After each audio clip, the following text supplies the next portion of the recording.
BJP को कभी मिलती थी केवल 2 सीट। इसके बाद बीजेपी के नेताओं ने बनाया वो प्लान कि विरोधी पार्टियों को बचाना मुश्किल पड़ गया अपनी आन। 2024 में मोदी की जगह योगी को बनाया जाएगा प्रधानमंत्री। हमारे साथ समझिए योगी को प्रधानमंत्री बनने के पीछे की बड़ी वजह। यूपी की तर्ज पर पूरे भारत में योगी शासन लागू करने की मांग जोरों पर है। बिहार में तो इसका काम शुरू भी हो गया है। आज नरेंद्र मोदी के नेतृत्व में बीजेपी नए नए मुकाम हासिल कर रही है।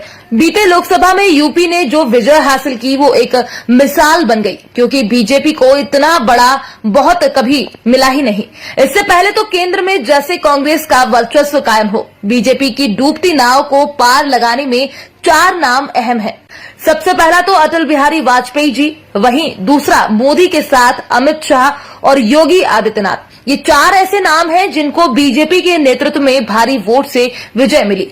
आज हम आपको ये बताने जा रहे हैं कि बीजेपी को ये मुकाम हासिल करने में कितना संघर्ष करना पड़ा और बीजेपी 2024 में क्या योगी को पीएम बना देगी। ये विचार आना लाजमी भी है, क्योंकि यूपी के अलावा अन्य राज्यों में भी योगी मॉडल की मांग हो रही है और ये मांग तभी पूरी हो सकती है जब योगी को पीएम का पद दे दिया जाए। इस बीजेपी को लेकर बहुत पहले अटल बिहारी वाजपेयी ने कहा था कि अंधेरा छटेगा, सूरज निकलेगा, कमल खिलेगा। आज ऐसा ही हो रहा है। तब वाजपेयी जी ने शायद ऐसा केवल पार्टी के कार्यकर्ताओं का मनोबल बढ़ाने के लिए कह दिया हो, लेकिन उस समय पार्टी कार्यकर्ताओं या फिर विपक्षी दलों में शायद ही किसी ने सोचा होगा कि आने वाले दिनों में वाजपेयी की ये बातें 16 आने सच साबित हो जाएंगी। बीते सालों में नरेंद्र मोदी अमित शाह की जोड़ी ने पार्टी को शिखर पर पहुंचा दिया, लेकिन अब इस बीच योगी का नाम भी जुड़ता जा रहा है। जो कमाल मोदी और अमित शाह मिलकर करते हैं वो कमाल योगी अकेले करने की हिम्मत रखते हैं। आज बीजेपी भारत की सबसे अमीर, सबसे बड़ी और सबसे प्रभावशाली राजनीतिक पार्टी है।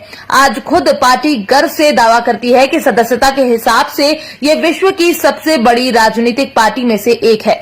बीजेपी पर करीब से नजर रखने वाले वरिष्ठ पत्रकार प्रदीप सिंह कहते हैं कि अमित शाह और मोदी ने ये साबित कर दिया है कि राजनीति एक फुल टाइम जॉब है। वो कहते हैं अमित शाह और नरेंद्र मोदी ने ये बता दिया है कि अगर आप चुनाव से 6 महीने पहले अपने एसी कमरों से निकलेंगे, लोगों के पास जाएंगे, तो आप चुनाव नहीं जीत पाएंगे। अगर आप चुनाव जीतना चाहते हैं तो आपको लगातार काम करते रहना पड़ेगा।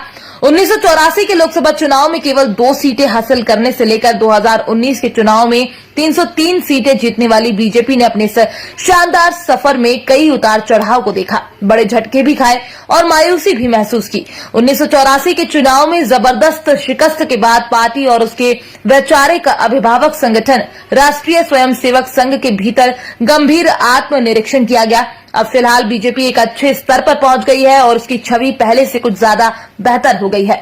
जहां पहले अमित शाह और मोदी की मांग हो रही थी, वहीं अब उत्तराखंड, बिहार सहित अन्य जगहों पर योगी मॉडल की मांग हो रही है, क्योंकि योगी की जीरो टॉलरेंस नीति अपराधियों को जड़ से उखाड़ फेंकने का प्लान जनता को खूब भा रहा है।